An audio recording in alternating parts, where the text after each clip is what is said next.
Баршаңызға қайырлы күн, қыздар. Бүгін сіздермен осындай роза мантілерді дайындайтын боламыз. Видеоны соңына дейін көріп, менімен бірге болыңыздар. Ең алдымен қамырымызды дайындап аламыз. Ол үшін салқын суымызға тұзымызды, жұмыртқамызды, зәйтүн майымызды салып, жақсылап араластырып аламыз. Керекті заттардың мөлшерін описание бөліміне жазып қалдырып қоямын.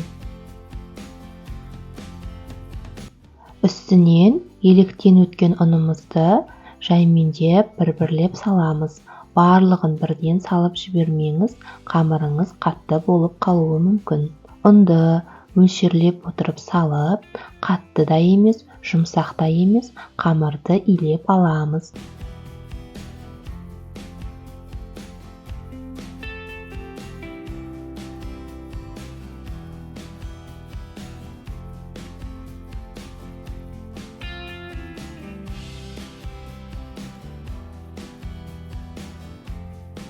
Иленген қамырымызды пакетикке салып, 10-15 минутқа июі қану үшін тындырып қоямыз. 15 минут өткеннен кейін осылай қамырымызды алып, жақсылап тағы да июін қандырып, қалауларыңыз бойынша бөліктерге бөліп жайсаңыздар болады. Мен өзім қамырды 2-ге бөліп жаятын боламын.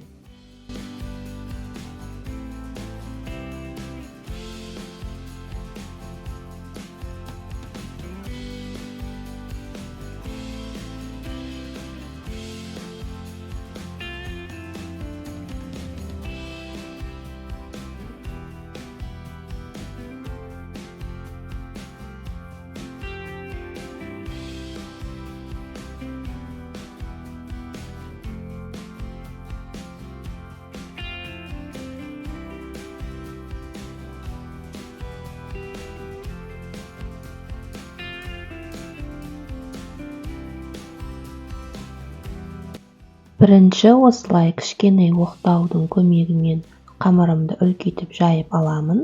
Содан кейін үлкен оқтаумен қамырымызды жұқа қалыңдықта жайып шығатын боламыз. Қамырды жайған кезде жан-жағы қалың болып қалмау үшін біркелкі етіп, қолымызбен қатты күш салмай, жай ғана қамырдың өзін айналдырып жайып отырасыздар.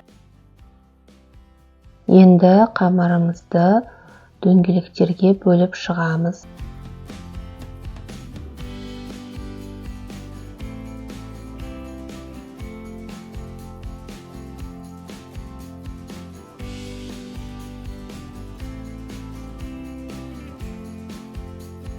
Барлық қамырды осылай дөңгелектерге бөліп алдым.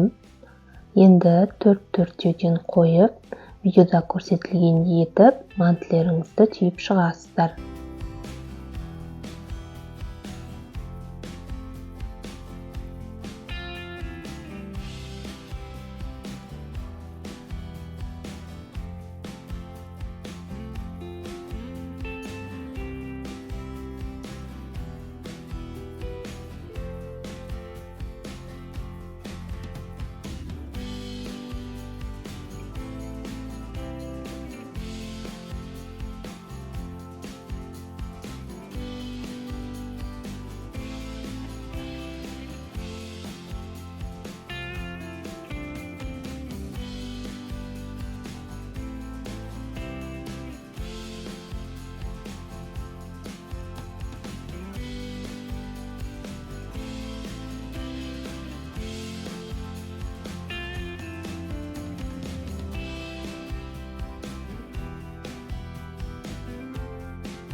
Мантілеріміздің барлығын осылай түйіп алдым. Енді манты қазанға орналастырып, 45 минут пісіріп алатын боламын. Мантілеріміз осылай пісіп шықты. Түрі өте ерекше болып көрінеді. Қонақтарыңызға ұнайды деген ойдамын. Менімен бірге болып, видеоны соңына дейін көргеніңізге рахмет. Менің келесі видеоларымда қандай рецепттер күтесіздер, соны комментария бөліміне қалдырсаңыздар болады.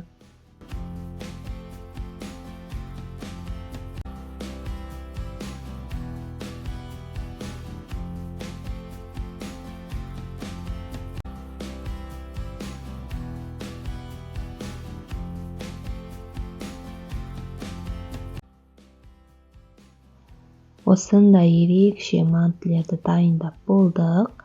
Енді жақындарымызға ұсынатын боламыз. Сіздер жасап көріңіз. Менің арнама тіркелмеген болсаңыз, қоңырауша белгісін басып, тіркеліп қойыңыз. Сіздермен бірге болған әдемі. Келесі кездескенше.